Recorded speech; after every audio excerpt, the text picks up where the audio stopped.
नमस्कार शिक्षक बंधू भगिनींनो, आज मैत्री दिन म्हणजेच फ्रेंडशिप डे।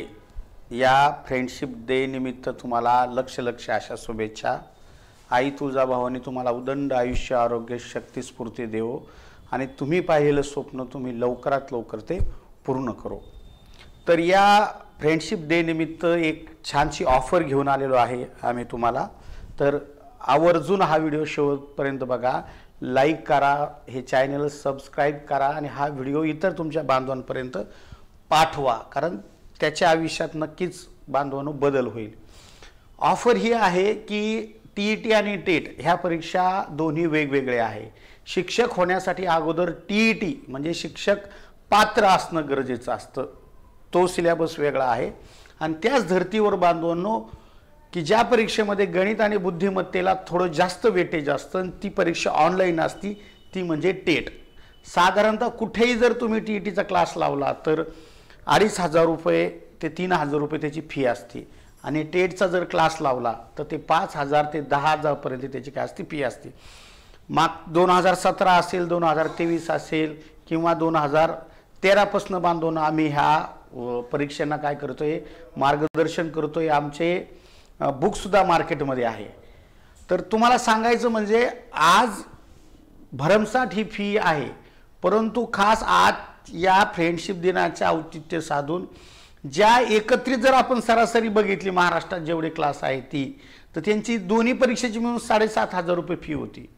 तर ही फी आपण बांधवनो कॅन्सल करून फक्त किती ठेवलेली आहे, 2,500 रुपये ठेवलेली आहे। त्यामुळे या सुवर्ण संधीचा तुम्ही फायदा घ्या। आता ही ऑफर किती दिवसापर्यंत आहे बांधवांनो? ही ऑफर आहे तुम्हाला 5 ते 10 ऑगस्ट पर्यंत आहे। याच कालावधीमध्ये जर तुम्ही या नंबरवर माझ्या कॉल केला, म्हणाले सर ही बॅच आम्हाला काय करायची आहे, जॉईन करायची आहे, तर नक्कीच बांधवांनो तुम्हाला हा डिस्काउंट तुम्हाला मिळेल। कारण ह्याच आठवड्यामध्ये म्हणजे जास्तीत जास्त 10 तारखेपर्यंत बांधवांनो टीईटी परीक्षेची काय येणार आहे, वेळापत्रक येणार आहे। मग ज्यावेळेस वेळापत्रक आलं का मग तुम्हाला तहान लागल्यावर वीर खांदायला तुम्ही सुरुवात करता, म्हणून मी तुम्हाला आधीच जागृत करतोय। त्यावेळेस मात्र ह्या परीक्षेची फी 7,500 असणार आहे। तर दुसरं वैशिष्ट्य सांगायचं म्हणजे बांधवांनो, या परीक्षेमध्ये स्वतः मी विजय सुराशे, बालमानसशास्त्र असेल, त्यानंतर गणिताचं शरद जाधव सर, त्यानंतर आणखीन बुद्धिमत्ता टेटसाठी कृष्णा पाटील सर, त्यानंतर जीके साठी म्हणजे सामाजिक शास्त्र, इतिहास, भूगोल यासाठी अमोल सर, आणि चालू घडामोडी आणि विज्ञानाचे काही घटकसाठी बांधवांनो आसिफ पठाण सर असणार आहे। त्यामुळं जबरदस्त अनुभवी ही काय आहे टीम आहे, गेल्या 10 वर्षापासून ऑनलाईन प्लॅटफॉर्मवर म्हणजे ऑनलाईन प्लॅटफॉर्मवरती हे काय करतात, अध्यापन करतात। त्यानंतर दुसरं वैशिष्ट्य म्हणजे IBPS पॅटर्न असतो, खास करून बँकिंग क्षेत्राला जे शिक्षक शिकवतात त्यामध्ये आपले जाधव सर असतील, कृष्णा पाटील सर असतील, हे IBPS चे शिक्षक म्हणून संभाजीनगरला मराठवाड्यामध्ये ओळखले जातात। तर ह्याच IBPS अनुभव असलेल्याच व्यक्तींकडून आपण तुम्हाला हे 2 विषय कव्हर करून देणार आहे। शिक्षक पात्रता परीक्षा इतकी हार्ड नाहीये, तुम्ही जर छान पद्धतीने अगोदर 3-2 महिने चांगला अभ्यास केला, चांगलं मार्गदर्शन घेतलं आणि चांगले संदर्भ ग्रंथ तुमच्याकडे असले पाहिजे, पुस्तकं। तुम्ही नेहमी एक पुस्तक बस स्टँडवरून विकत घेता, ठोकळा आणि त्याचा अभ्यास करता आणि मग ते एका पुस्तकातून थोडे प्रश्न विचारले जात असतात। तुम्हाला 1-1.5 लाख पगार असलेली जर नोकरी द्यायची तर तितका टप तो काय असतो बांधवांनो, पेपर असतो। त्यामुळं PSI STI राज्यसेवा लेवलची प्रश्नपत्रिका तुमची असते, किंबहुना त्यापेक्षाही हार्ड प्रश्नपत्रिका असते। त्यामुळं हा पॅटर्नच थोडासा वेगळा आहे, त्यामुळे याला अनुभव संपन्न शिक्षकच लागतात। त्यामुळे या सुवर्ण संधीचा तुम्ही काय घ्या, फायदा घ्या। दुसरं एक वैशिष्ट्य मी आता तुम्हाला म्हणालो होतो की यासाठी तुम्हाला चांगले संदर्भ ग्रंथ लागतात। तर मग यामध्ये मराठी असेल, इंग्रजी असेल, गणित असेल, बुद्धिमत्ता असेल आणि माझं हे बालमानसशास्त्राचं पुस्तक। आज रोजी जर मार्केटला तुम्ही गेले, या सगळ्या पुस्तकांची किंमत बांधवांनो 2,500 रुपये आहे। पण तुम्ही जर ही बॅच जॉईन केली तर आम्ही तुम्हाला हे 2,500चे पुस्तकं फक्त 1,250 रुपयामध्ये, किती रुपयामध्ये, 1,250 रुपयामध्ये, म्हणजे 50% ऑफ तुम्हाला काय करतोय याच्यामध्ये देतोय। कारण तुम्ही किती वेळ ऑनलाईन क्लास करणार आहात, बऱ्याच जणांना सतत मोबाईलवर बघून डोळ्याला त्रास होतो, मग ते जास्त 3-4 तासाच्या वरती ते बघू शकत नाही. म्हणून तुम्ही चांगले संदर्भ ग्रंथ जर तुमच्याकडे असले तर तुम्ही छान पद्धतीने काय करू शकता, तयारी करू शकता.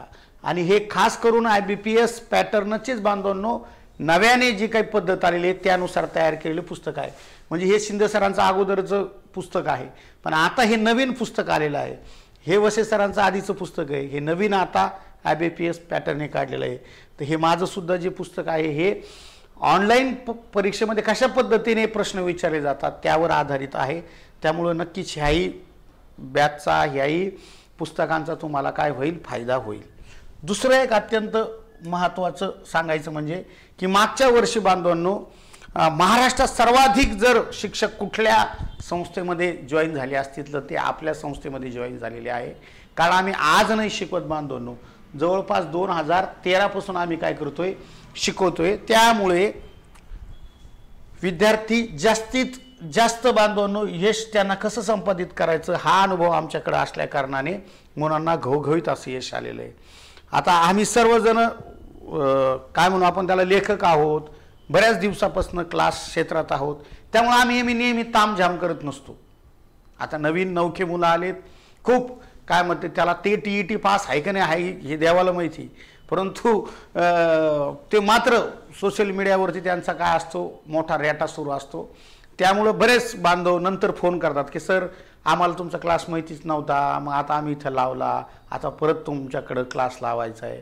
तर काय असतं माहिती आहे बांधवांनो की एक संत कबीरने खूप छान त्यांचा दोहा आहे की संगत करो बडो की तो बढत बढत जाए और संगत करो घटो की तो घटत घटत जाए. तुम्हाला तुमचा मार्गदर्शक, तुमचा मित्र किंवा तुमचा गुरु तुम्हाला हा सर्वश्रेष्ठच निवडावा लागेल. तुम्ही जर सर्वश्रेष्ठ व्यक्तींच्या सहवासात असेल, त्यांचं मार्गदर्शन घेत असाल तर तुम्ही सर्वश्रेष्ठ नैसर्गिकरित्या बनणार आहे.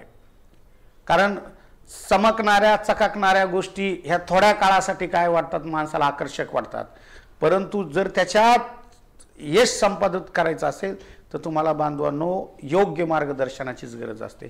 त्यामुळे मी जे तुम्हाला मार्गदर्शक दाखवले हे सगळे या क्षेत्रातले बाप माणसं गेले 10-12 वर्षाची त्यांची तपश्चर्या आहे. त्यामुळं तुम्हाला शिकणं खूप अत्यंत काय होईल, सोपं होईल. साहजिक एवढा मोठा रिझल्ट लागणं सोपी गोष्ट नसते, त्याच्या पाठीमागं खूप दिवसाचे कष्ट असतात, श्रम असतात. चला आता मेन गोष्ट की बऱ्याच जणांना नेमका सिलेबस काय आहे, तुमच्याकडेच क्लास का लावा, ह्या मुलांचा प्रश्न आहे. म्हणून ह्या चार्टकडे सुद्धा थोडंसं बघा.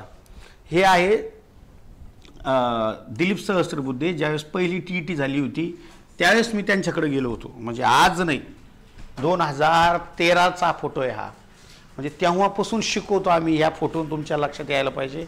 आणि त्यांच्याकडनं मार्गदर्शन घेऊ हे सगळं पुस्तकं वगैरे आम्ही सगळे काय केले आहे, बनवलेले आहे.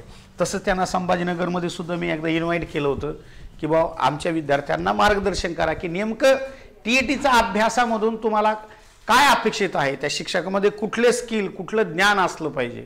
त्यानंतर 2017ला सुद्धा जी पहिली भरती झाली होती त्यावेळेस परीक्षा परिषदेचे आयुक्त ढेरे सर होते, त्यांच्याशी संपर्क केला, त्यांनाही इन्व्हाइट केलं. शिक्षक भरती काय असते, टेट परीक्षा काय आहे, TETनं अभियोग्यता घेण्याची काय गरज पडली एकदा पात्र असल्यावरती.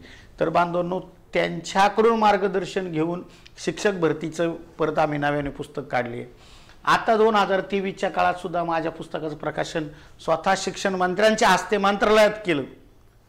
कोणताही शासकीय कार्यक्रमात खाजगी व्यक्तीला प्रवेश नसतो, परंतु तिथपर्यंत आमची पात्रता, तितकी क्वालिटी आहे, तितकं कार्य आहे. म्हणूनच बांधवांनो ह्या मंत्रालयामध्ये माझ्या पुस्तकाचं प्रकाशन झालं.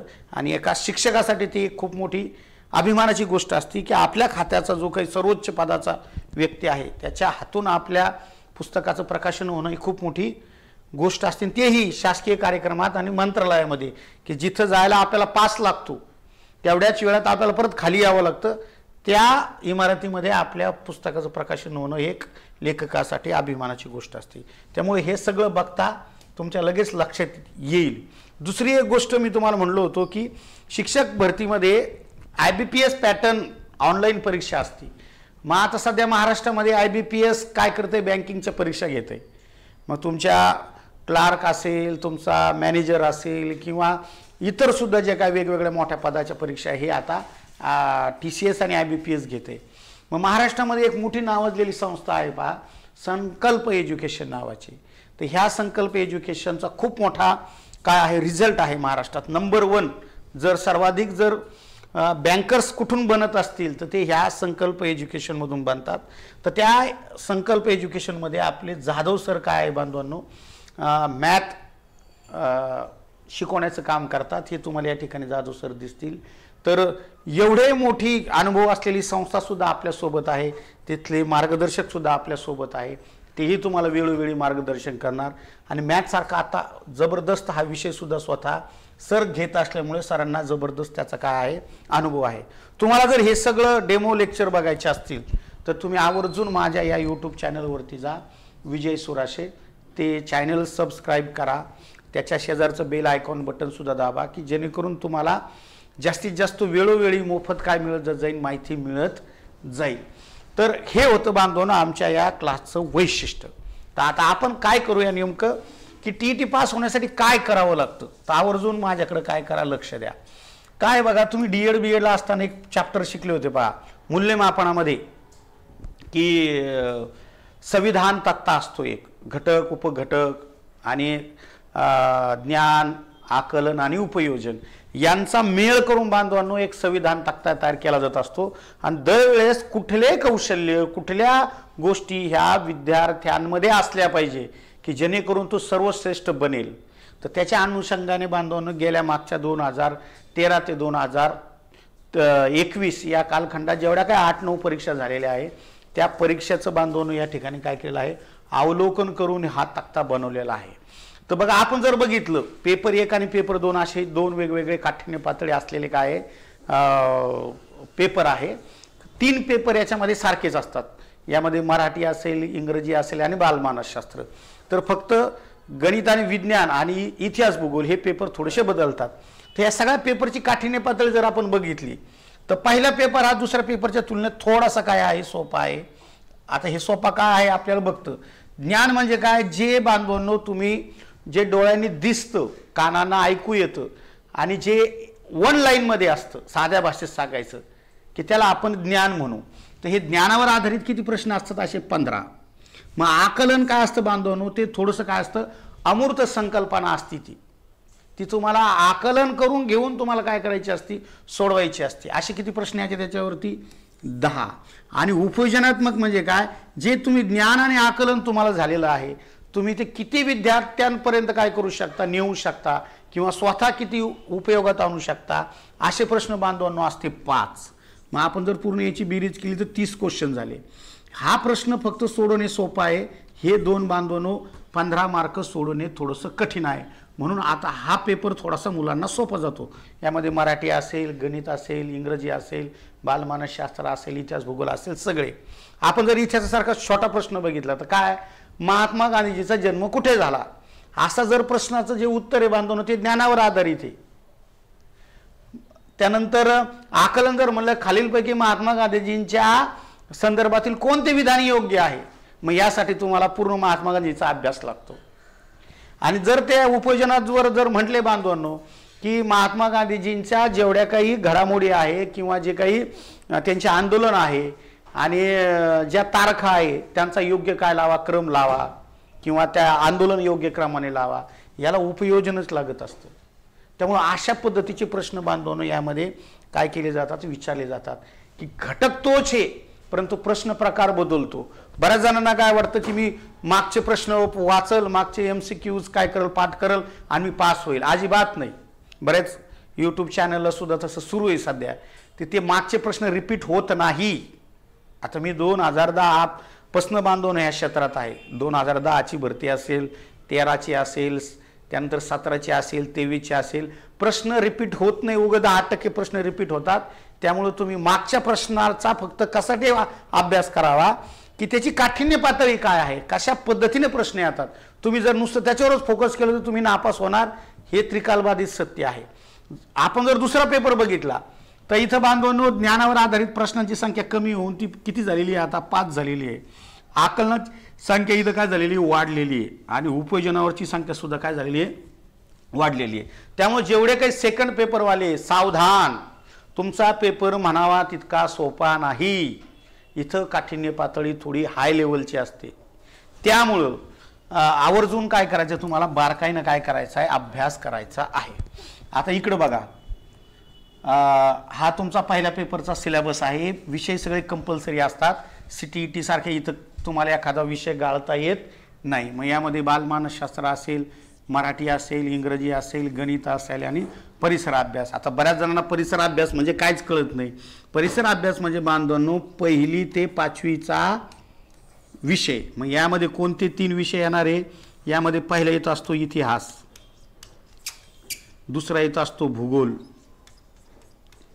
आणि तिसरा येत असतो बांधवांनो विज्ञान. हे 3 विषय म्हणजेच बांधवांनो परिसर अभ्यास. काही जण म्हणतात कधी कधी सर ते परिसर अभ्यास सुरूच केलं नाही. अरे परिसर अभ्यास दुसरं तिसरं काही नसून इयत्ता 1ली ते 5वीचा जो इतिहास आहे त्याच्यामध्ये खास करून प्राचीन आणि मध्ययुगीन इतिहास असतो, तो इतिहास तुम्हाला परिसर अभ्यासामध्ये, भूगोल ज्याच्यामध्ये खगोलीय गोष्टी, अवकाशीय गोष्टी दिलेल्या असतात, छोटे छोटे संबोध असतात, ते तुम्हाला भूगोलात दिलेले आहे. आणि विज्ञान म्हणजे बांधून या ठिकाणी तुमचं खास करून जीवशास्त्र, आरोग्यशास्त्र, वनस्पतीशास्त्राच्या छोट्या छोट्या कन्सेप्ट याच्यामध्ये काय केलेले आहे दिलेले आहे. आणि मग तुम्ही काय करणार आहे MPSCचे पुस्तक घेणार आणि वाचणार, ती नाहीच नाही इथं. त्यामुळे दुसरं तिसरं काहीच नाही करायचं. तुम्हाला जर का ह्या 1 ते 5 साठी पहिला पेपर पास व्हायचा असेल तर तुम्ही जास्तीत जास्त काय करायचं बांधवांनो 3री ते 8वी पर्यंतचे काय करायचे इतिहास, भूगोल आणि विज्ञानचे पुस्तकं काय करायचे अभ्यासाचे. या 3री ते 8वीच्या इतिहास, भूगोल आणि विज्ञानच्या बाहेर एकही क्वेश्चन जाणार नाही. जर गेला तुम्हाला म्हणा सर यानंतर असं गायडन्स करत जाऊ नका. मागच्या 10 वर्षाचे सगळे क्वेश्चन ह्याच बांधवांनो पाठ्यपुस्तकावर आधारलेले आहे. आणि याचे तर मार्केटमध्ये तुम्हाला आपले जबरदस्त पुस्तक आहे. म्हणजे माझं बालमानसशास्त्राचं, मराठीचं शिंदे सरांचं, इंग्रजीचं शिंदे सरांचं, गणिताचं वशे सरांचं जबरदस्त आहे. परत आपल्या टीमने सुद्धा मागचे जेवढे क्वेश्चन आले त्याच्यावर आधारित जबरदस्त काय केलेले आहे नोट्स केलेली आहे, ती सुद्धा तुम्हाला मिळून जाईल. इथं सुद्धा सेम तेच आहे. आता इथं काय करायचं बांधवांनो 6वी ते काय करायचंय 10वी वाचायचंय. इथं सुद्धा काय करायचंय 6वी ते काय करायचंय 10वी वाचायचं. फक्त 2 वर्ग एक्स्ट्रा. किती ते किती 6वी ते किती बांधवांनो 10वी. हे अत्यंत महत्त्वाचं आहे. याच्या बाहेर याचे क्वेश्चन जात नाही इतिहास आणि भूगोलचे. विज्ञानचं सुद्धा असंच करायचं तुम्हाला. विज्ञानला सुद्धा काय करायचंय इथं तुम्हाला 6वी ते काय करायचंय 10वीचे पाठ्यपुस्तक वाचायचे. गणित सुद्धा बांधवांनो तुम्हाला काय करायचंय 5वी ते काय करायचंय 8वीचं गणित अत्यंत महत्त्वाचं आहे ते करायचंय. याच्या बाहेर क्वेश्चन जात नाही. खास करून 5वी नवोदय, 5वी स्कॉलरशिप, 8वी स्कॉलरशिप यावर जर तुम्ही चांगला भर द्याला तर याच्या बाहेर क्वेश्चन जात नाही. तुम्हाला एवढंच चेक करायचं आहे की हे शालेय पाठ्यपुस्तक शिकवण्यासाठी तुम्ही पात्र आहात का. त्यामुळे तुम्ही इतर कुठे जाऊ नका कडे. तुम्ही शाळेवर जिल्हा परिषदेच्या लागणारे, नगरपालिकेच्या लागणारे, म्हणजे महाराष्ट्र शासनाच्या शाळेवर लागणारे, मग तुम्ही महाराष्ट्र शासनाचीच पुस्तकं वाचा ना. त्याच्या बाहेर कसं जाईल, काही जातच नाही त्याच्या बाहेर. तर त्यामुळे हा असा सिलेबस आहे. तुम्हाला जर माझं खोटं वाटत असेल तर हा तक्ता आहे बघा, खूप छान पद्धतीने दिलेला. आता आपण बघितलं बालमानसशास्त्रात हे चॅप्टर आहे त्याचे साधारणतः 22-23 काय आहे हे चॅप्टर आहे. या चॅप्टरच्या बाहेर क्वेश्चन जात नाही. मग आपण एवढंच डोक्यात ठेवायचं की यामध्ये सर्वाधिक मार्काचं कोणतं चॅप्टर आहे. ह्या पानावर जर बघितलं तर 19 मार्काला अध्यापन पद्धती विचारल्या गेल्या, 11 मार्काला विशिष्ट लक्ष गटातील बालक विचारले गेलेले, त्यानंतर बालकाची वाढ विकास 17 मार्काला विचारले गेले, बुद्धिमत्ता आणि उपपत्त्या त्याच्या 16 मार्काला विचारले गेले, असे मूल्यमापन आणि शालेय आंतरक्रिया 12-13 मार्काला विचारले गेले. मग ह्या चॅप्टरवर आपण काय केलं पाहिजे, फोकस दिलं पाहिजे, हे तुमच्या लक्षात यायला पाहिजे. त्याच्या अगोदरचं जर बघितलं तुम्ही तर सर्वाधिक मार्काला इथं 14 मार्काला शैक्षणिक उपपत्त्या, अध्ययन अध्यापन प्रक्रिया, 15 मार्काला तो 15 नाही हे मला वाटतं 8च मार्काला आहे, हे जास्त लिहिण्यात आलं 8 तिथं. 13 मार्काला तुमचं शास्त्रज्ञांचं योगदान, म्हणजे 1, 2, 3 प्रकरणं ह्या चॅप्टरवरती सर्वाधिक मार्काचे. त्याच्यानंतर इकडं जर पकडलं आपण 4, 5, 6, 7, 8, 9 म्हणजे 9 ते 10 हे 10 चॅप्टर जरी तुम्ही व्यवस्थित केले तर तुम्हाला सहज बांधवांनो 20 ते 25 मार्क पडतील. पण आपल्याला हेच माहीत नसतं काय महत्त्वाचं आहे. तुम्ही नुसते क्वेश्चन करत चाललेत, सगळे पुस्तकं घ्यायला लागले क्वेश्चनचे. अरे क्वेश्चन रिपीट नाही होत ना दादा, चॅप्टर रिपीट होतो. तुम्हाला साधं सोपं जर सांगायचं झालं, वर्णमाला नावाचं चॅप्टर आहे. अरे 100-200 प्रश्न तयार होतील वर्णमालेमध्ये. मग ते येणार आहे का दरवेळेस की नव्याने निर्माण झालेले स्वर कोणते आहे इंग्रजीतून, ॲ आणि ऑ, मग दरवेळेस तेच येणार आहे का? अरे संयुक्त व्यंजन विचारतील, मूळ व्यंजन विचारतील, त्यांचे उच्चार स्थान विचारतील. ते तुम्ही उगा पांचट सारखे काही पोरं विचारते, प्रश्न विचारते, सर मागच्या प्रश्नपत्रिका करू का? अरे नसतं दादा, मागच्या प्रश्नपत्रिका कशा विचारल्या जातील पुन्हा पुन्हा? नापास व्हायचं आहे का? ह्याच कारणाने 7-7, 8-8 वेळा पोरं परीक्षा देते पण नापास होते. मग त्याचा अर्थ गायडन्स घेत नाही. इंग्रजीचा जर विचार केला आपण, हे चॅप्टर आहे बांधवांनो. कॉम्प्रिहेन्शन करा, 5 मार्क फुकटचे दरवेळेचे. पार्ट ऑफ स्पीच करा, पार्ट ऑफ स्पीचला जवळपास 10-12 मार्क काय केले, प्रत्येक वेळेस 1-1, 2-2, 1-1, 2 विचारले गेले. आर्टिकल्स करा, दरवेळेस 1 मार्क आहे. टाईप ऑफ सेंटेन्स सर्वाधिक मार्काला विचारलं गेलेलं आहे. व्हॉइस दरवेळेस 1 मार्काला आहे. डायरेक्ट स्पीच आहे. आणि खास करून तुमचं वर्ड बुलेटिंग आपण ज्याला म्हणतो, तुमचं ते सुद्धा दरवेळेस 1-2 मार्काला आहे. हे antonyms, synonyms, one word substitution, spelling, हे सगळं कशाचा भाग आहे? हा वर्ड बुलेटिंगचाच भाग आहे बांधवांनो. त्यामुळं काय करायचं, शब्द अत्यंत महत्त्वाचे इंग्रजीसाठी. जवळपास 7 ते 8 मार्कापर्यंत शब्द तुमचे विचारले जातात. पुढे पहा, पुढे जर आपण आणखीन विचार केला तर हे अशाच पद्धतीचं बांधवांनो तुम्हाला दिसेल. सेंटेन्स एरर आहे, इडियम्स, फ्रेजेस आहे. मराठीचं जर आपण बघितलं तिथं सुद्धा सेम हेच प्रकरण आहे. तर हे खूप छान पद्धतीनं अभ्यास करून काय केलं आहे, आम्ही मांडलेलं आहे. त्यामुळं जर तुम्हाला आवडलं तर याच पद्धतीनं आम्ही काय करतोय बांधवांनो, शिकवतोय. तुम्ही गणिताचा विचार केला तर हेच ते चॅप्टर आहे की सातत्याने परीक्षेमध्ये काय केले जातात, विचारले जातात. त्यानंतर पुढचे हे चॅप्टर असेल बघा, दरवेळेस 12 मार्क, 16 मार्क. म्हणजे ह्या चॅप्टरमधून, ह्या तक्त्यामधून मला तुम्हाला एकच सांगायचं आहे की जर का आपण परीक्षाभिमुख अभ्यास केला तर आपण यशस्वी सहज होतो. 150 पैकी 90 मार्क पाडणं इतकं अवघड नाही आहे.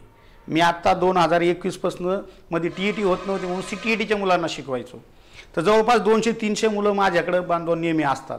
तर त्याच्यापैकी 50% मुलं काय होतात माहिती का, नेहमी लाईव्ह असतात क्लास सुरू असताना. काही मुलं काय करतात, रेकॉर्डेड बघतात. पण जे मुलं आमच्याबरोबर नेहमी संपर्कात असतात की काय अभ्यास करू सर, मला याचं टेन्शन आलं सर, हे ह्या विषय मला चांगला समजत नाही, मी काय करू. तर त्यावेळेस आम्ही ज्यावेळेस त्यांना मार्गदर्शन करतो वैयक्तिक, त्यावेळेस त्या मुलाचा बांधव नेहमी रिझल्ट येतो. आता मुलं नुसते काय असतात, लाईव्ह असतात, पण घरी ते लिहित बसतच नाही किंवा नोट्स काढत नाही स्वतःच्या, इतर पुस्तकं विकत घेत नाही. क्लास लावला म्हणजे नुसतं त्या व्हिडिओवर होत नसतं. यश मिळवण्यासाठी अनेक घटक त्याला तेवढेच काय असतात, जबाबदार असतात. त्यामुळे तुम्ही जर नेहमी मला फोन करत राहिले आणि तुम्ही जर नेहमी संपर्कात राहिले, मी तुम्हाला 100% हमी देतो की तुम्ही TET 2 महिन्यात सुद्धा पास होणार. आलं का लक्षामध्ये? त्यामुळं तुम्हाला जर माझं म्हणणं पटत असेल, यशाची हमी लागत असेल, तर फक्त एकच काम करायचं, दररोज क्लासला काय करायचं, हजर राहायचं. आणि तुम्हाला जे येत नाही ते आम्हाला इमानदारीनं काय करायचं सांगायचं. कारण आज मार्केटमध्ये खूप छान मार्केटमध्ये पुस्तकं आलेली, पण त्या पुस्तकातून कोणतं चांगलं आहे, कोणतं पुस्तक वाचावं, कसं वाचावं, किती वाचावं, आता आम्हीच तुम्हाला बांधवनो त्याची काय करून घेणार आहे, पूर्ण तयारी करून घेणार आहे. त्यामुळं या सुवर्ण संधीचा फायदा घ्या. जबरदस्त टीम आहे. 7,500 रुपये बांधवनो लागतात हे शिकायला. परंतु ह्या मैत्री दिनाच्या मुहूर्तावरती निमित्त आपण फक्त 2,500 रुपयाची फी केलेली आहे. त्यासाठी तुम्हाला काय करायचं आहे, या नंबरवरती कॉल करायचा आहे. या नंबरवरती कॉल केल्यावर मी तुम्हाला ॲपची लिंक पाठवेल. मग ती लिंक डाउनलोड करायची आणि बांधवांनो तुम्ही तुमचं ॲडमिशन करून घ्यायचं. पटलं तर कॉल करा, नाही पटलं तर जय हिंद, जय महाराष्ट्र.